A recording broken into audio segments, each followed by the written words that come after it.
म र सन्जु चाहिँ आज चाहिँ प्लान्टिङ गर्दैछौँ गार्डनिङ।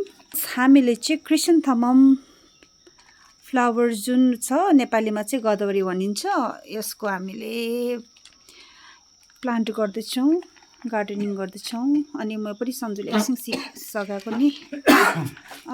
यो चाहिँ हामीले सेलिङबुङबाट लिएको। हामीले अबभ 50 चाहिँ लिएको छौँ होला यो प्लान्ट, यो फ्लावर। अब यो प्लान्ट गर्नु चाहिँ म सन्जुले एकछिन सघाउँछु। यो म्यानुअलमा चाहिँ फङ्गिसाइड लिभ्सको हो, लिभ्स अनि काउडङ साथै के हो बोन मिलान भएको छ नि, निमखली पनि हालेको छौँ। यो उयोमा चाहिँ निमखली पनि हामीले हालेको छौँ। मोर देन 50 प्लान्ट्स फ्लावर्स हामीले लिएको छौँ। त्यो चाहिँ अब प्लान्ट गरिसक्यो। कति बजिसक्यो, कति बजीसम्म चाहिँ हेल्प गर्छु एकछिन चाहिँ। And I have to cook. म चाहिँ गार्डनिङ गर्नु चाहिँ अब सिक्छु, यो प्लान्टहरू कसरी गर्नुपर्छ म चाहिँ सन्जुबाट सिक्छु। It's a kind of like यो पनि एउटा उयो नै हो, प्यासन उसको। सो म पनि हेल्प गर्दैछु अलिअलि। हामीले we are done with more than 50 planting. ए बल्ल सक्यो, यतातिर पनि छ। सन्जुले चाहिँ वाटरिङ गर्नुहुँदैछ। भयो आजको लागि चाहिँ यति नै।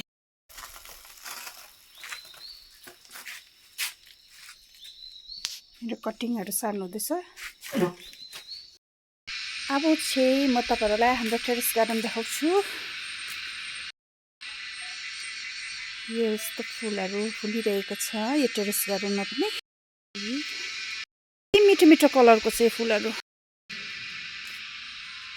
देख्न सक्नुहुन्छ। यसको रोमा चाहिँ डिफ्रेन्ट भेराइटिज छ फ्लावर्सको। यसो हेर्दा चाहिँ अब एउटै देखिन्छ तर डिफ्रेन्ट हुँदो रहेछ हौ अलिकति यसको उयोहरू, कलरहरू पनि एकदमै मिठो। अनि यो फुलको चाहिँ मलाई के मन पर्यो भनेपछि चाहिँ नाम चाहिँ साह्रै मन पर्यो। फुलको चाहिँ नाम चाहिँ मलाई एकदमै मन परेको हो। अनि रोज भेराइटीको फुल यो जेरेनियममा चाहिँ सेम रोज जस्तो हुँदो रहेछ, सानो सानो, कति सुन्दर, सेम रोज। यसको कटिङहरू सबै सन्जुले राख्नुभएको छ। हेर्नुहोस् न कति राम्रो हुँदो रहेछ कलरहरू। यो कलरहरू एकदमै राम्रो। यसको कलरहरू हेर्नुहोस् त। यो पनि रोज भेराइटिज होला। यो चाहिँ सालमन क्विन नामहरू हेर्नु न कस्तो। ब्राइट स्टोन, यो ब्राइट स्टोन यसको ब्लुम हुँदैछ फ्लावर। पिप पिङ्क ग्लिटर, यो पिङ्क ग्लिटर हो। ग्लिटर छ। यो चाहिँ मोन्स्टेरा भेरिगेटेड हो। यसको पनि कटिङ राख्नु भएको छ। यीहरू सबै हाम्रो प्लान्ट्स चाहिँ गदावरीको भेराइटिजहरू छ। मल्टी कलर्डहरू पनि हुँदो रहेछ नि त गदावरी। सबै कटिङहरू यसरी सार्नु भएको छ। जेरेनियम चाहिँ बाहिर चाहिँ योहरू चाहिँ सबै लोकल हो। यो चाहिँ बाहिर राख्नुभएको छ यस्तो। अनि यो चाहिँ एन्जेलियाहरू पनि थुप्रै छन्, थुप्रै कटिङ राख्नुभएको छ। शीतल भइरहेको छ अहिले। यो आवाज चाहिँ पहिला मलाई वाक्क लाग्थ्यो तर अहिले त यो आवाज पनि मलाई त एकदमै राम्रो लाग्नु थाल्यो हौ। टिचर भएर होला।